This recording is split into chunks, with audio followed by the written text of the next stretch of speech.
देखो ये next video है, ठीक है। बिजनेस एनवायरनमेंट की सेकंड वीडियो है, ठीक है। इसमें हम पढ़ेंगे डायमेंशन ऑफ बिजनेस एनवायरनमेंट या फिर कंपोनेंट ऑफ बिजनेस एनवायरनमेंट। किसी भी बिजनेस एनवायरनमेंट के क्या क्या डायमेंशन और क्या क्या उसके कंपोनेंट होते हैं। बेसिकली इनको कैटेगराइज 5 हिस्सों में किया गया है।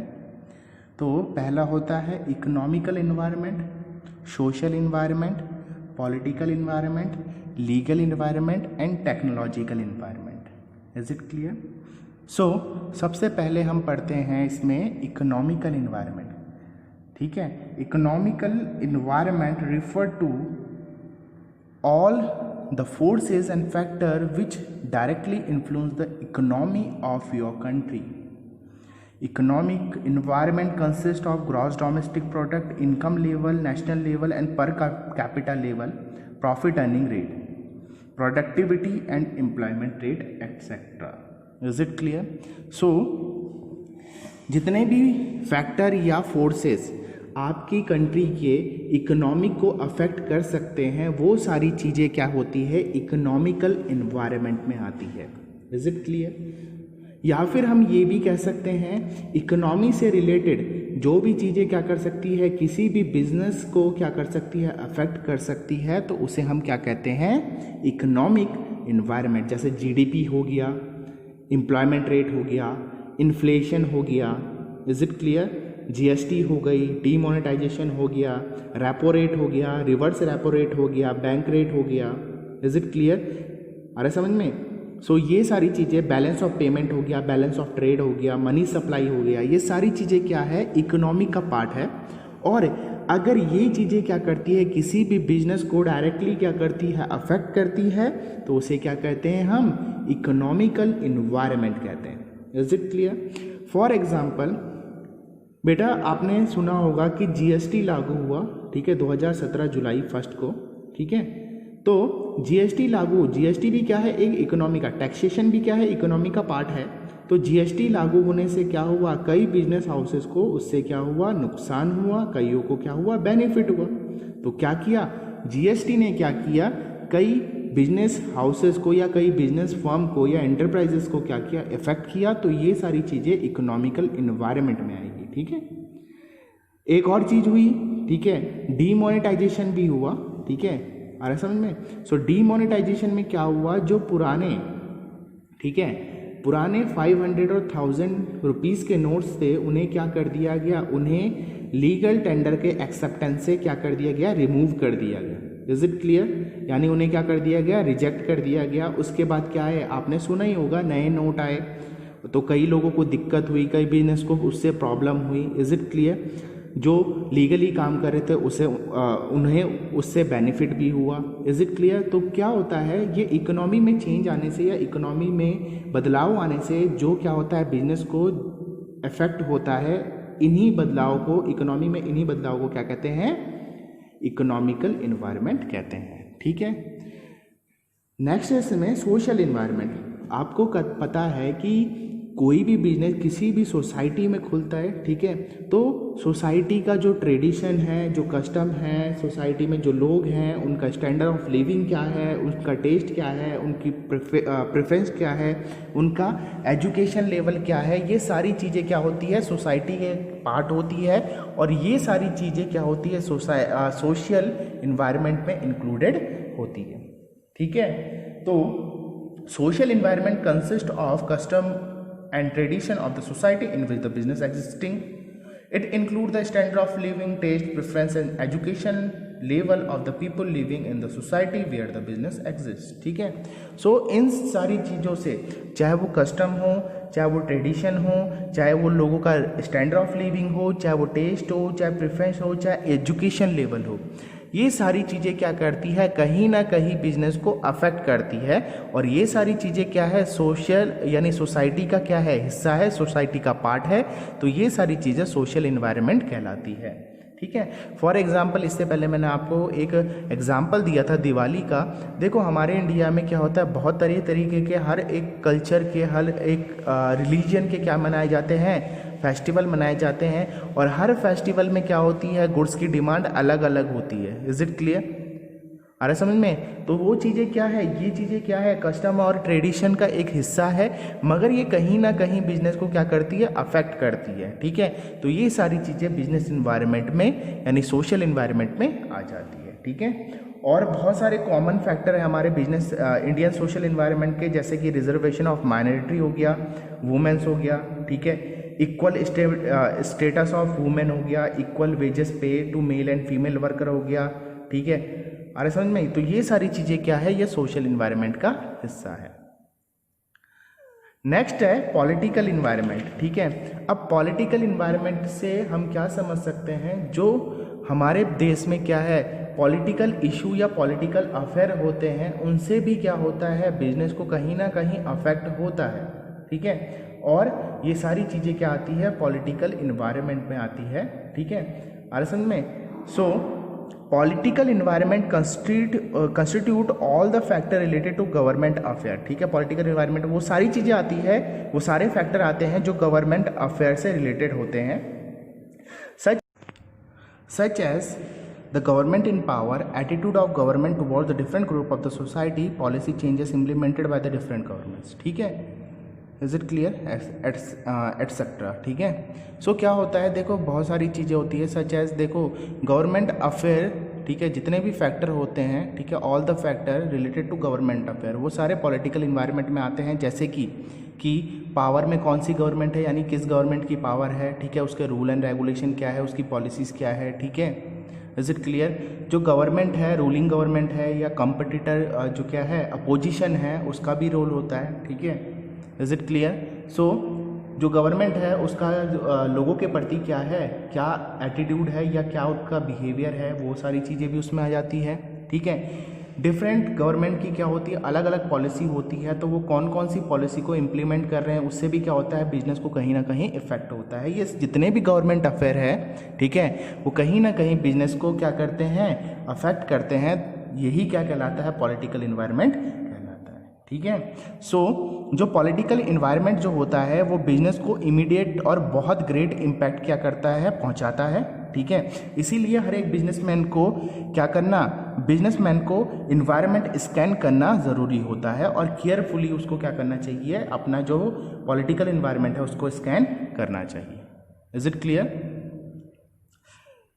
उसके बाद है the businessman has to make change organisation according to change in the political environment. ठीक है, सो बिजनेस को या जो भी बिजनेस ऑर्गेनाइजेशन है उसको अपने को यानी अपने जो भी उसके ऑपरेशन है उनको चेंज करना पड़ता है as per the political environment. तो पॉलिटिकल इन्वायरमेंट में अगर चेंजेस आते हैं तो ऑर्गेनाइजेशन को उसी हिसाब से उसमें चेंज करना पड़ता है। Is it clear? अगर कोई भी बिजनेस अगर क्या करता है, पॉलिटिकल इन्वायरमेंट के हिसाब से अगर खुद को चेंज नहीं करता है तो कहीं ना कहीं बिजनेस को उसका खामियाजा भुगतना पड़ता है। Is it clear? नेक्स्ट है इसमें बेटा लीगल इन्वायरमेंट। ठीक है, लीगल इन्वायरमेंट आपको पता होगा, जो चीज़ें लॉ के अंडर में की जाए उसे लीगल कहते हैं। ठीक है, so management of every business enterprises has to obey the law of land. ठीक है, देखो कोई भी बिजनेस मैनेजमेंट है, कोई भी मैनेजमेंट है किसी भी बिजनेस का, उसे क्या करना पड़ता है, उसे जहाँ वो सिचुएटेड है, जहाँ वो वर्क कर रहा है, जहाँ वो ऑपरेशन कर रहा है, लॉ ऑफ लैंड का मतलब होता है जिस एरिया में अगर वो क्या कर रहा है, बिजनेस कर रहा है, तो वहाँ के लॉ को उसे ओबे करना होगा। Is it clear? Therefore it is essential for every business enterprises to have adequate knowledge of rule and regulation framed by the government. Is it clear? So ये चीज़ें बहुत इंपॉर्टेंट हो जाती है कि कोई भी इंटरप्राइजेस है उसको क्या करना चाहिए, उसको पहले ही जो भी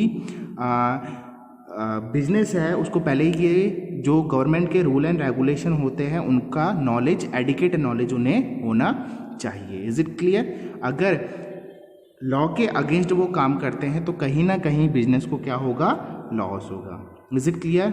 लॉस मीन्स इफेक्ट होगा। ठीक है, तो जो भी बिजनेस है उन्हें क्या करना पड़ता है, लॉ के दायरे में रहते हुए काम करना पड़ता है। ठीक है, उन्हें क्या मानना पड़ता है, लॉ ऑफ लैंड मानना पड़ता है, यानी जिस जगह में वो बिजनेस कर रहे हैं वहाँ के नियम और कानून, रूल एंड रेगुलेशन उन्हें मानने पड़ेंगे। ठीक है, तो जितने भी लॉ लीगल फॉर्मेलिटीज है, जितने भी लीगल चीज़ें होती है वो क्या कहलाती है, लीगल इन्वायरमेंट कहलाती है। Is it clear? नेक्स्ट है इसमें टेक्नोलॉजिकल इन्वायरमेंट। लास्ट ये टाइप है या लास्ट क्या है ये लास्ट डायमेंशन है, ठीक है, बिजनेस इन्वायरमेंट का, जिसे कहते हैं टेक्नोलॉजिकल इन्वायरमेंट। ठीक है, technological environment include the forces related to the scientific improvement and the innovation which provide a new way of producing goods and services and new way of operating business. ठीक है, देखो technological environment में वो सारी चीज़ें आ जाती है, वो सारे जो साइंटिफिक इम्प्रूवमेंट है या वो इनोवेशन है जो बिजनेस के साइंटिफिक जो भी इम्प्रूवमेंट है या इनोवेशन है जो क्या करती है बिजनेस में गुड्स एंड सर्विस प्रोड्यूस का जो तरीका है उसको क्या करती है, इम्प्रूव करती है या उसको बदल देती है, या फिर जो ऑपरेशन का तरीका है उसमें इनोवेशन लाना, उसमें साइंटिफिक इम्प्रूवमेंट होना ही क्या कहलाता है, टेक्नोलॉजिकल इन्वायरमेंट कहलाता है। ठीक है, सो टेक्नोलॉजिकल इन्वायरमेंट आपको पता है कि टेक्नोलॉजी क्या हो रही है, रैपिडली क्या हो रही है, फास्ट मूविंग इन्वायरमेंट है। ठीक है, टेक्नोलॉजी क्या होती है, रैपिडली चेंज हो रही है, तो क्या होता है, इससे क्या होता है, बिजनेस को बहुत ज़्यादा इम्पैक्ट हो सकता है। ठीक है, तो टेक्नोलॉजिकल चेंज भी क्या होता है, एक क्या होता है, इन्वायरमेंट होता है। फॉर एग्जांपल देखो कोई बिजनेस है, ठीक है, अगर वो कोई चीज़ मैन्युफैक्चर कर रहा है, ठीक है, वो पुरानी टेक्निक से अगर मैन्युफैक्चरिंग कर रहा है, ठीक है, तो एकदम से अगर नई टेक्नोलॉजी आई और उसके अपोज जो उसका क्या है कंपटीटर है, उसने वो टेक्नोलॉजी यूज़ करके प्रोडक्शन स्टार्ट कर दिया, तो वो कहीं ना कहीं पीछे रह जाएगा। ठीक है, और समझ में, जो ट्रेडिशनल टेक्निक से अगर वो क्या कर रहा है, प्रोडक्शन कर रहा है, तो कहीं ना कहीं वो पीछे रह जाएगा। तो उसे ये चीज़ें ध्यान में रखनी होगी कि टेक्नोलॉजी में क्या क्या चीज़ें आ रही है, और टेक्नोलॉजिकल चेंजेस के अनुसार, यानी जो भी टेक्नोलॉजिकल इन्वायरमेंट चेंज हो रहा है उसके अनुसार उसको खुद को भी चेंज करना पड़ेगा। अगर वो ऐसा नहीं करता है तो कहीं ना कहीं उसे इस चीज़ का नुकसान होगा। Is it clear? सो हमने इकोनॉमिकल इन्वायरमेंट देखा, सोशल इन्वायरमेंट देखा, पॉलिटिकल इन्वायरमेंट, लीगल इन्वायरमेंट और टेक्नोलॉजिकल इन्वायरमेंट। तो ये सारे क्या है, डायमेंशन ऑफ इन्वायरमेंट है, बिजनेस इन्वायरमेंट है। 5 तरीके के हमने डायमेंशन पढ़े। ठीक है, और सबका क्या है, अलग अलग रोल है, सबकी अलग अलग इंपॉर्टेंस है। Is it clear? So next हमारे पास feature of new economic policy 1991। Is it clear? ये हमारा नेक्स्ट टॉपिक है। सो देखो पहले क्या होता था, 1991 से पहले क्या होता था, बहुत सारी लीगल फॉर्मेलिटीज़ होती थी, बहुत सारे रिस्ट्रिक्शन होते थे, बहुत सारे इंपोर्ट रिस्ट्रिक्शन होते थे, बहुत सारे नियम और कानून होते थे अगर कोई भी बिजनेस स्टार्ट कर रहा है तो। उससे क्या होता था, उससे क्या हुआ कि इतनी सारी रिस्ट्रिक्शन जब होती थी तो उससे क्या होता था, जो इकोनॉमिक डेवलपमेंट है या इकोनॉमिक ग्रोथ है वो बहुत स्लो था। ठीक है, इज इट क्लियर? तो एक इकोनॉमिक रिफॉर्म किया गया है, एक नई इकोनॉमिक पॉलिसी लाई गई 1991 की। Is it clear? इसमें 3 चीज़ें की गई, लिबरलाइजेशन, प्राइवेटाइजेशन एंड ग्लोबलाइजेशन। ठीक है, ये 3 चीज़ें हैं, एलपीजी कहते हैं इसे। क्या कहते हैं? एलपीजी। ठीक है, तो ये जो एलपीजी है ये लागू की गई 1991 के बाद। ठीक है, इसका मेन मोटिव क्या था, क्या इसके बेनिफिट थे, वो पढ़ते हैं। ठीक है, सबसे पहले इसमें लिबरलाइजेशन है। लिबरलाइजेशन का मतलब है फ्री, लिबरल का मतलब होता है फ्री होना। ठीक है, liberalisation refer to land to end of licence and many more restriction and control which were put on industry before 1991। So यहाँ पर कुछ मिसप्रिंट हो गया, वो छोड़ दो। ठीक है, तो क्या है, liberalisation refer to end of licence, quota and many more restriction and control which were put on industry before 1991। देखो पहले क्या होता था, 1991 से पहले क्या होता था, जो हमारी ट्रेडिशनल ट्रेड पॉलिसी थी उसमें बहुत सारे ड्रॉबैक थे, उसमें बहुत सारे क्या थे, उसके बहुत सारे क्या थे, लिमिटेशन थे। ठीक है, तो उससे पहले क्या होता था, किसी को भी अगर बिजनेस खोलना है तो उसके लिए उसे स्पेशल लाइसेंस लेना पड़ता था। ठीक है, अरे समझ में, बहुत सारी रिस्ट्रिक्शन थी और बहुत सारे कंट्रोल थे जिसको फॉलो करना पड़ता था। ठीक है, मगर लिबरलाइजेशन में क्या कर दिया गया, सारी चीज़ों को क्या कर दिया गया, फ्री कर दिया गया, यानी लाइसेंस फ्री कर दिया गया। Is it clear? अरे समझ में, तो इसमें क्या क्या किया गया, पहला किया गया एबोलाइजेशन या abolition of licence except in few. देखो जितने भी बिजनेस है सबको क्या कर दिया गया, फ्री कर दिया गया, यानी उनको लाइसेंस की ज़रूरत नहीं है, सिर्फ कुछ बिजनेस को छोड़ के। देखो आपको पता है कुछ बिजनेस लीगल होते हैं, जैसे कि ड्रग हो गया, जैसे मेडिसिन, ड्रग का मतलब मेडिसिन हो गया, ठीक है। मेडिसिन फील्ड के लिए आपको लाइसेंस की ज़रूरत पड़ती है, ठीक है। वहीं अगर आप पेट्रोल पंप की बात करो तो अगर आपको पेट्रोल या कोई भी ऑयल बेचना है तो उसके लिए भी आपको लाइसेंस की ज़रूरत पड़ती है। Is it clear? अगर आप लीकर की बात करते हो, लीकर बेचने के लिए भी आपको क्या करना पड़ता है, लाइसेंस की ज़रूरत पड़ती है। तो कुछ बिजनेस को छोड़कर क्या कर दिया गया, हर एक बिजनेस को क्या कर दिया गया, लाइसेंस फ्री कर दिया गया, ठीक है। नेक्स्ट इसमें क्या किया, no restriction on expansion and contraction of business activity, ठीक है। पहले क्या होता था, अगर आप बिजनेस को एक्सपेंड कर रहे हो तो उसमें क्या होती थी, रिस्ट्रिक्शन होती थी, आप बिना परमिशन लेके अपने बिजनेस को एक्सपेंड नहीं कर सकते, तो वो चीज़ें भी हटा दी गई, ठीक है। Reduction of tax rate, lifting unnecessary control over the economy, ठीक है। तो टैक्स रेट हटा दिए गए, ठीक है। और जो भी अननेसेसरी कंट्रोल था इकोनॉमी का वो क्या कर दिया गया, लिफ्ट कर दिया, यानी हटा दिया गया, ठीक है। Liberalisation of import and export, import और एक्सपोर्ट में भी बहुत सारे रूल एंड रेगुलेशन फॉलो करने पड़ते थे, वो भी क्या कर दिया गया, सिंप्लीफाई कर दिया गया। Is it clear? Easy and simplifying the procedure of attract the foreign capital, foreign capital को अट्रैक्ट करने के लिए भी क्या की गई, टर्म्स एंड कंडीशन जो होती है वो सिंप्लीफाई करी गई, ठीक है। उसके बाद freedom movement of goods and services, ठीक है, जो गुड्स का मूवमेंट है उसे भी फ्री कर दिया गया, ठीक है। उसके बाद है freedom in fixing the price of goods and services, तो जो भी गुड्स एंड सर्विसेज के प्राइस है उनको भी क्या कर दिया गया, फ्री फ्रॉम कंट्रोल कर दिया गया, यानी जो प्रोड्यूसर है वही क्या करेगा, गुड्स के जो प्राइस है उसको फिक्स करेगा। Is it clear? तो ये सारी चीज़ें लिबरलाइजेशन में हुई, ठीक है। उसके बाद होता है privatisation.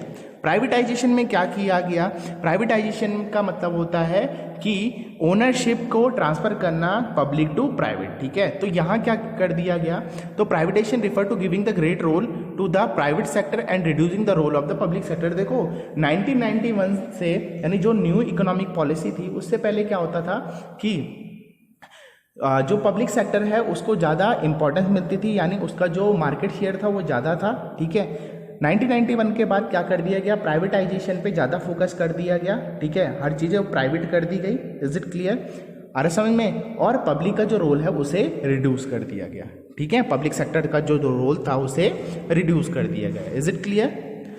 To execute the policy of privatisation government took the following step. देखो कि प्राइवेटाइजेशन करने के लिए गवर्नमेंट ने कुछ स्टेप लिए। पहला है डिसइन्वेस्टमेंट ऑफ पब्लिक सेक्टर, ठीक है, transfer of public sector enterprises to the private sector, ठीक है। सो डिसइन्वेस्टमेंट का मतलब होता है, इन्वेस्टमेंट का मतलब होता है कहीं को पैसा कहीं भी पैसा इन्वेस्टमेंट करना, ठीक है। डिसइन्वेस्टमेंट का मतलब होता है जब उस इन्वेस्टमेंट को वापस ले लिया जाता है।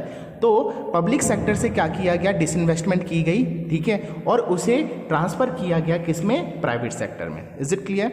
उसके बाद जो किया गया, dilute the stake of government in the process of disinvestment, private sector acquired more than the 51%, then the result of transfer of ownership and management to the private sector. तो क्या किया गया, जो गवर्नमेंट का स्टेक है उसे भी क्या किया गया, डायलूट किया गया। अगर किसी भी प्राइवेट सेक्टर, अगर कोई भी अगर प्राइवेट सेक्टर है, अगर उसमें क्या है, उसके प्राइवेट सेक्टर के क्या है, प्राइवेट ओनरशिप के क्या है, 51% से ज़्यादा अगर क्या है ओनरशिप है, तो उसका जो मैनेजमेंट है, कंट्रोल मैनेजमेंट और जो कंट्रोल है वो क्या कर दिया गया, प्राइवेट सेक्टर को ट्रांसफर कर दिया गया। Is it clear? Last one is इसमें ग्लोबलाइजेशन, ठीक है। ग्लोबलाइजेशन का मतलब होता है to integrate our economy with the other economy, ठीक है। अपनी इकोनॉमी को दूसरी इकोनॉमी से जोड़ना ही क्या कहलाया गया, ग्लोबलाइजेशन कहलाया गया, ठीक है। सो 1991 से पहले क्या था कि अपनी इकोनॉमी को हम सिर्फ अपने देश में ही क्या कर सकते थे, कंडक्ट कर सकते थे। बाहर से हम सिर्फ इंपोर्ट एक्सपोर्ट कर सकते थे, हम ना बाहर इन्वेस्ट कर सकते थे, ठीक है, ना कोई बाहर की कंपनी हमारे देश में इन्वेस्ट कर सकती थी। तो ग्लोबलाइजेशन ने क्या किया, it refer to integration of the various economy of the world, ठीक है। इसने क्या किया, जितनी भी इकोनॉमी वर्ल्ड की इकोनॉमी थी, ठीक है, उनको क्या किया, इंटीग्रेट किया, ठीक है। Till 1991 Indian government was following strict policy regard of import and foreign investment in regard to licensing of import, tariff and restriction etc, ठीक है। तो पहले क्या होता था, 1991 से पहले क्या होता था, जो गवर्नमेंट थी, गवर्नमेंट ने बहुत सारे स्ट्रिक्ट पॉलिसी फॉलो करती थी, चाहे वो इंपोर्ट से रिलेटेड हो, चाहे वो फॉरेन इन्वेस्टमेंट से रिलेटेड हो। Is it clear? बहुत सारे लाइसेंस होते थे, बहुत सारे टैरिफ होते थे, बहुत सारी रिस्ट्रिक्शन होती थी। अगर आपको क्या करना है, इंपोर्ट करना है या फिर कोई फॉरेन इन्वेस्टमेंट अगर आपको लाना है, उसके लिए बहुत सारी रिस्ट्रिक्शन होती थी, जिससे क्या होता था कि जो फॉरेन इन्वेस्टर होते थे वो इन्वेस्ट करने से क्या होते थे, कतराते थे, यानी वो इन्वेस्ट नहीं कर पाते थे, जिससे कि जो हमारा इकोनॉमिक डेवलपमेंट था वो बहुत स्लो था। Is it clear? तो 1991 के बाद से क्या हुआ, ग्लोबलाइजेशन कर दिया गया। उसके बाद क्या कर दिया गया, कोई भी कहीं भी इन्वेस्ट कर सकता है, यानी कोई भी कंट्री हमारे देश में इन्वेस्ट कर सकती है और हमारे देश का पर्सन किसी भी कंट्री में इन्वेस्ट कर सकता है। Is it clear? आ रहा समझ में? ये मैं लास्ट आपको नहीं पढ़ाऊंगा, इम्पैक्ट ऑफ इकोनॉमिक पॉलिसी, ये आप पढ़ लेना, ठीक है, लास्ट टॉपिक है। उसके बाद हम क्या करेंगे, नया टॉपिक यानी प्लानिंग स्टार्ट करेंगे। Is it clear? That's all for today, ठीक है। प्लानिंग नेक्स्ट जो हमारा क्लास होगा वो प्लानिंग का होगा। इसके जो impact of new economic policy के है वो पढ़ लेना, ठीक है। अगर नहीं समझ में आएगा तो मुझे पूछ लेना, मैं एक्सप्लेन कर दूंगा, इतना मुश्किल भी नहीं है, ठीक है। मैंने आपको समझा दिया है ग्लोबलाइजेशन क्या होता है, प्राइवेटाइजेशन क्या होता है, लिबरलाइजेशन क्या होता है, तो आपको आगे इसमें कोई दिक्कत नहीं आएगी, और कोई दिक्कत आएगी तो यू कैन आस्क मी, ठीक है। That's all for today.